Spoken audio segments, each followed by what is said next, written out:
All right, ladies and gentlemen, just before we start, just the housekeeping. Those with mobile phones, which these days is everybody, if you don't mind just turning it to silent or turning it off for the duration of the service, please.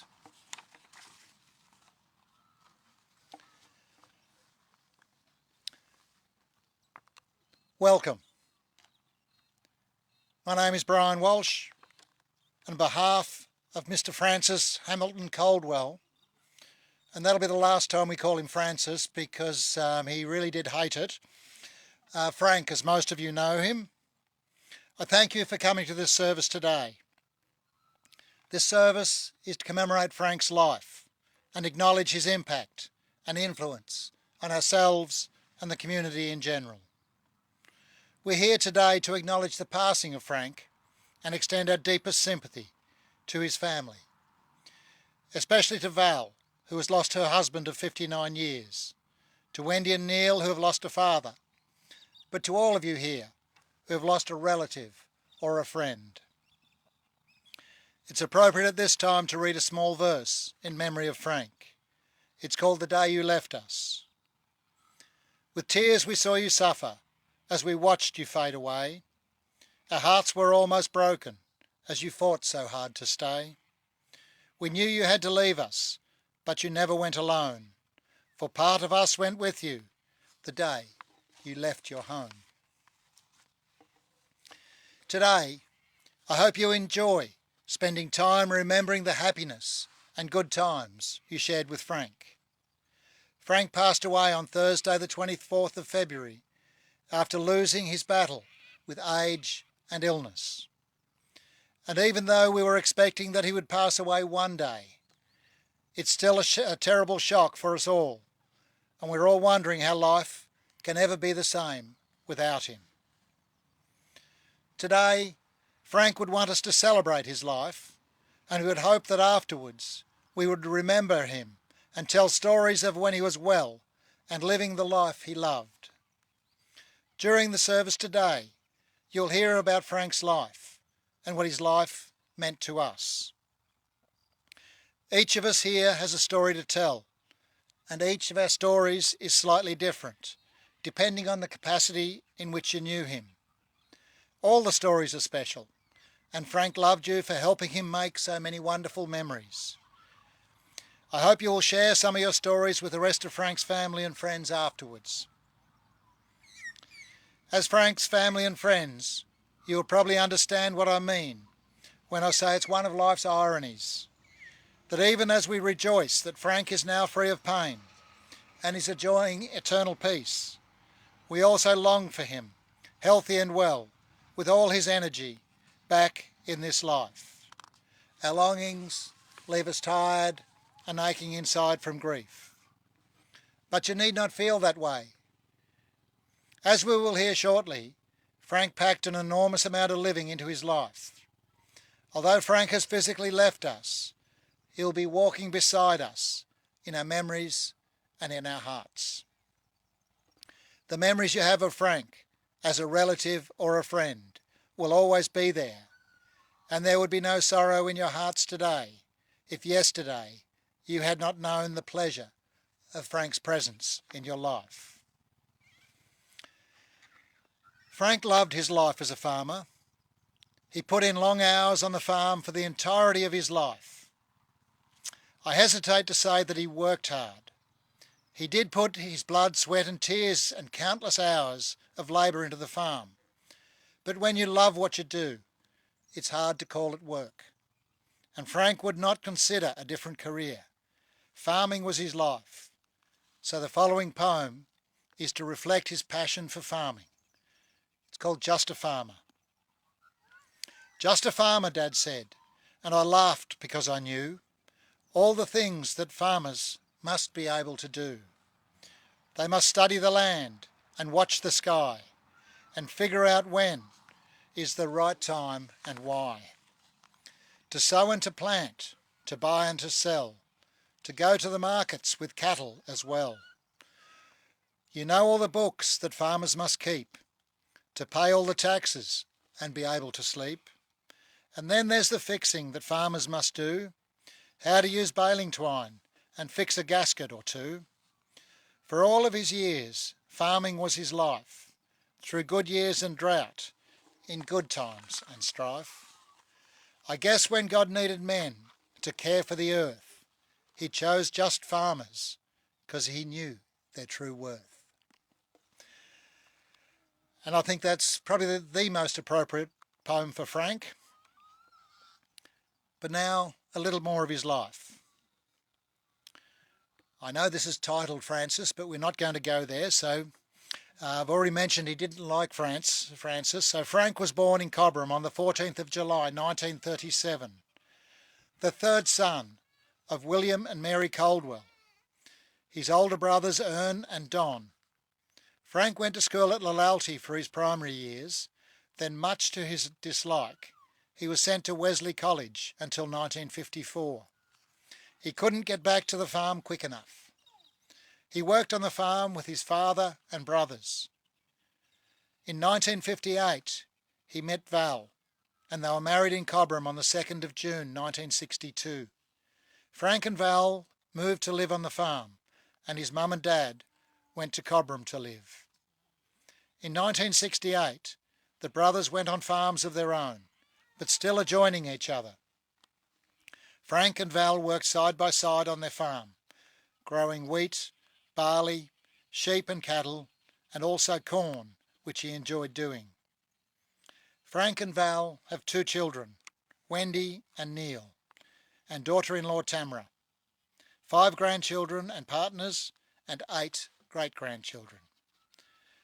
Frank had aboard a Leicester sheep stud in the late 60s and early 70s, which won him many prizes in the local shows. In harvest time, some nights, Frank would wake up and say to Val, "Is that rain? Oh, better go and cover those bins." So he woke the whole household, and away they would go, tarps and torches and kids to cover the bins. Can't get the wheat wet, never mind the rest of us. Everything revolved around the best for the farm. But he did take time off occasionally. He played tennis until a hot Saturday afternoon he got sunstroke. So that was the end of his tennis days. He also enjoyed playing badminton for years. Frank never let anything get on top of him. There was always a way out. Like in the 1974 floods, he needed to go to town to get some food. So with the 2 kids, problem solved. They went to town in the big truck. Mum, Dad and the kids with no seatbelts in those days. When Neil left school, like his father, he didn't like school. He came home to work with Frank. They decided they'd have a go at growing rice and bought a rice farm, not far from home. But guess what? The first rice crop was a shocker, with no income. But don't worry, it'll be better next year. After Frank's eldest brother passed away, they sold the rice farm and Neil bought Ern's, for which they worked together for many years. Then along came grandson Scott. No surprise, he didn't like school either. All he could think of was the farm, so the 3 of them worked together. In 2012, Frank and Val moved to Barooga and Neil and Tamara moved to the farm. In 2013, Frank had a massive heart attack, but he fought back to good health and back to working on the farm. Even after a few more health scares, each day he still went out to the farm to see what the boys were doing. Frank and Val enjoyed many trips caravanning around Australia. When Frank turned 80, he said, "That's it, no more towing anymore," and sold the van. Now a few short stories of Frank's life. Wendy always called her dad Mr. Fix-It, because if something broke, he could always fix it. In their early married life, Val used to go around the farm with Frank on the back of the motorbike. He decided to ride through a channel. He and the bike got through, but Val ended up on her back in a puddle of water. Frank calmly looked back and said, "What are you doing down there?" Scott always laughed at Pa if he hurt himself. Cut fingers or scratches, out would come the hanky to wrap it, and around the wound, and then on with the job. The only day we saw Dad run was when Scott was about 4 years old. He started riding the motorbike. He took off and started racing towards the shed. Frank obviously didn't run fast enough because the tyre marks are still visible on the side of the shed. Dad and Scott would go fishing, often on the Murray and at the drop. A photo of them fishing travelled all around Australia in the caravan. After Frank's morning's work at the farm, he would come into the kitchen asking Tamara with a cheeky smile, "What's on offer for morning tea?" And after he was told, he would then say he was getting spoilt. In 2016, they bought a new John Deere header. Frank thought it would be too complicated for him to drive, but after a couple of lessons from Neil, he loved driving it, and Neil couldn't get him out of the cab.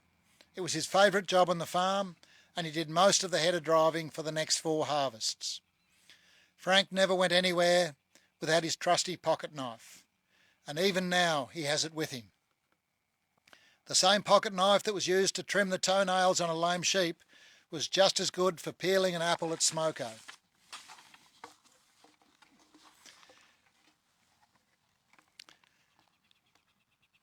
Now I'd ask you to cast your mind back on your own memories of Frank as we listen to the following verse. It's called "Feel No Guilt in Laughter." Feel no guilt in laughter, he'd know how much you care. Feel no sorrow in a smile that he is not here to share. You cannot grieve forever, he would not want you to. He'd hope that you would carry on the way you always do. So talk about the good times and the way you showed you cared, the days you spent together, all the happiness you shared. Let memories surround you.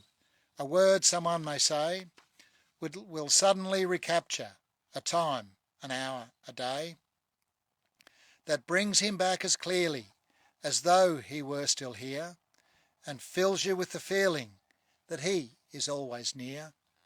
For if you keep these moments, you'll never be apart, and he will live forever, locked safely in your heart. All of us have multiple titles and roles in our life. When you think of Frank, some of you will remember the Frank that started life as a newborn child. Some will remember the Frank who went to Wesley College and hated it. Some will remember the Frank who was a devoted husband. Yet others will remember Frank who was a loving father and grandfather. Others still will remember him as a dedicated farmer and man of the land. Whatever your individuals are, the one theme stands out. Frank had the heart of a devoted husband, loving father and good friend. And we must remember that we're here today not because Frank has died, but because Frank has lived. And during his time on earth, he shared his life with us. And although his life has ended, it has been filled with love, laughter and adventure. I would ask you now to join with me as we pray for Frank in the words of the Lord's Prayer. Our Father, who art in heaven, hallowed be thy name. Thy kingdom come, thy will be done, on earth as it is in heaven.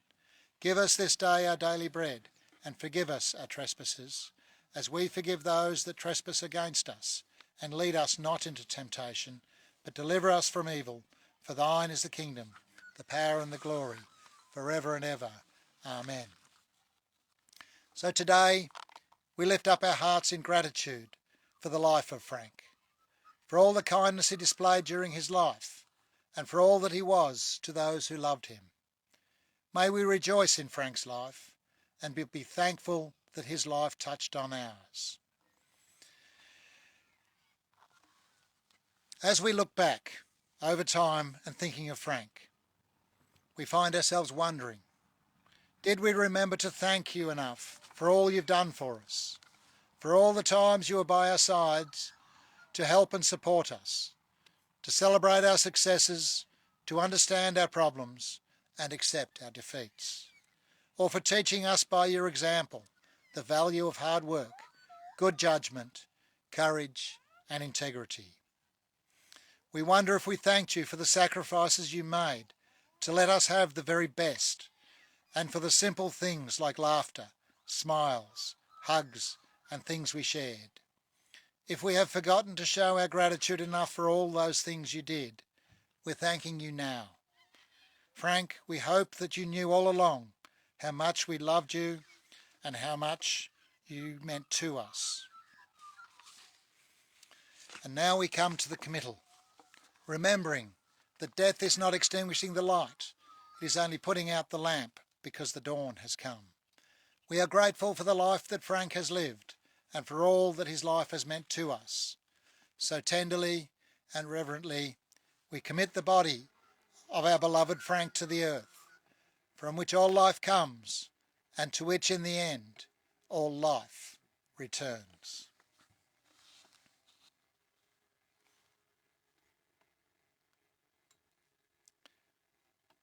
And so we say, we are glad he lived.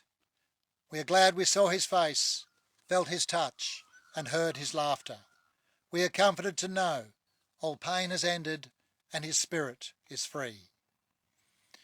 Ladies and gentlemen, the funeral service of Mr. Frank Coldwell is now concluded. Please feel welcome to move around and share your memories with each other. I would also like to thank you for your attendance here today and invite you to join Frank's family at the Barooga Community Centre, some of you may know it as the Scout Hall, to share refreshments and, more importantly, your memories of Frank with his family. We've got some flowers here to place in the grave as a tribute to Frank, as we play a song which I think is very appropriate to Frank and the way he lived his life. Thank you.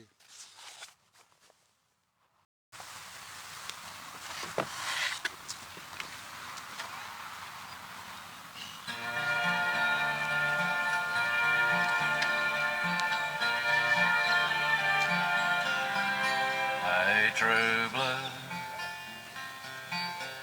don't say you've gone. Say you've knocked off for a smoker, and you'll be back later on. Hey, true blue, hey, true blue,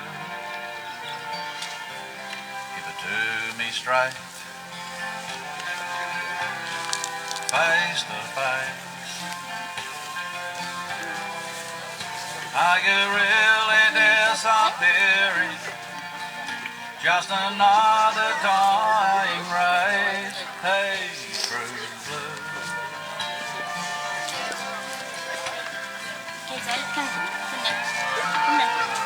True blue. Is it me and you? Is it mom and dad? Is it a cockatoo? Is it standing by your mate when he's in a fight? He must have got rid of his old toweling Or cap. will she be right? Should have had a header in there with one big True blue, John Deere, I'm whatever. asking you. I said, he must have gone rid of his Hey, true blue, can you bear the load? Will you tie it up with wire just to keep He was. the shadow Yep. on Yep. the road? Hey, Actually, he bought some land. Did he? and be ready. Is your heart still there? If they sell us out like sponge cake, do you really care? Hey, Yeah. Go up a bit to it. All horses. Front wheel assist work. is it me and you? Is it mom and dad? Is it a cockatoo? Is it standing by your mate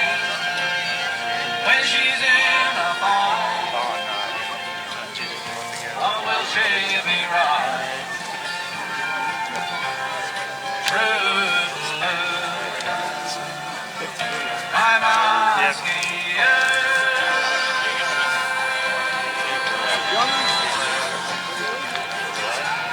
is it me and you?